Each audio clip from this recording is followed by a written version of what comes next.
सारस और केकड़ा की कहानी। बहुत समय पहले की बात है। एक घने जंगल के बीचों बीच एक बहुत ही सुंदर झील था। उस झील में बहुत सारी मछलियाँ और केकड़ा भी रहता था। वह सब बहुत खुशी से मिलजुल कर रहते थे। लेकिन हर रोज उस झील के किनारे एक सारस आकर मछलियाँ पकड़कर अपना पेट पूजा करता था। जब भी सारस झील किनारे आ पहुँचता तब सारी मछलियों के बीच भागा दौड़ी शुरू हो जाता था। ऐसे दिन बीतता गया। धीरे धीरे सारस बूढ़ा और कमजोर होने लगा। पहले की तरह वह शिकार भी नहीं कर पा रहा था।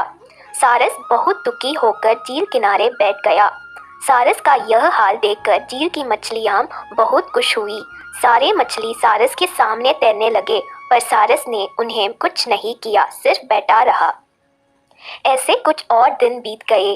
सारस को ऐसे एक जगह बैठा हुआ देखकर केकड़ा सारस के पास आया और पूछा, भाई, 2-3 दिन से देख रहा हूँ तुम यहाँ चुपचाप बैठे हो, एक भी मछली नहीं पकड़, खाना भी नहीं खाया, क्या बात है? केकड़े की बात सुनकर सारस फूट फूट कर रोने लगा। सारस ने कहा, क्या बताइए दोस्त, मैं बहुत ही दुखी हूँ। कुछ दिन पहले एक ज्योतिषी ने मुझे एक बात बताया कि बहुत ही जल्दी यह झील सूखने वाला है। बिना पानी के तुम सब कैसे जी पाओगे? तुम सब मर जाओगे।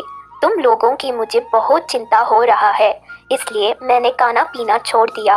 केकड़े ने कहा, क्या बोल रहे हो? यह तो बहुत गंभीर और चिंता की बात है, मुझे सबको बताना होगा। सारस की बात केकड़े ने झील की सारी मछलियों को बताया। सारी मछलियाँ और केकड़ा मिलकर सारस के पास गए और बोला, क्या बोल रहे हो, झील सूख जाएगा? तब हम सब कहाँ जाएंगे, क्या करेंगे? कोई तो उपाय होगा ना बचने का। हम सब ने तुमको हमारा दुश्मन समझा, पर तुम तो हमारे दोस्त निकले। हम लोगों की चिंता के कारण तुमने खाना पीना छोड़ दिया। दोस्त, अब तुम ही कोई उपाय बताओ। सारस ने कहा, अच्छा लगा सुनकर कि तुम सबने मुझे दोस्त माना है। एक उपाय है, कुछ ही दूर पर एक तालाब है। अगर तुम लोग चाहो तो मैं एक एक करके तुम लोगों को वहाँ छोड़ सकता हूँ। सारे मछली मान गए और कहा, ठीक है ठीक है। तालाब में पहुँचने के लिए अगले दिन से सारस एक एक मछली को अपने चोंच पर लेकर जाना शुरू किया। ऐसे कुछ दिन बाद केकड़े की बारी आई। सारस केकड़े को लेकर रवाना हुआ।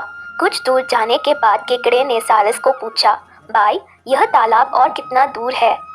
केकड़े की बात सुनकर सारस हंसने लगा और कहने लगा, तालाब? कैसे तालाब? यहाँ कोई तालाब नहीं है।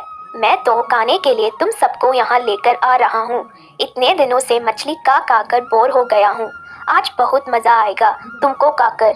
आसपास देखो, तुम्हारे सारे दोस्तों की हड्डियाँ। अब तुम्हारी बारी है। यह बोलकर सारस एक बड़े से पत्थर पर आकर आ बैठा।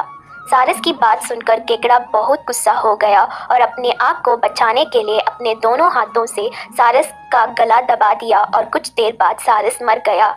फिर केकड़ा अकेले झील वापस आ गया और बाकी मछलियों को सारस के चाल के बारे में बोला और कैसे उसने सारस को मार डाला यह भी बताया। सारे मछली बहुत खुश हुए और निश्चिंत होकर रहने लगे।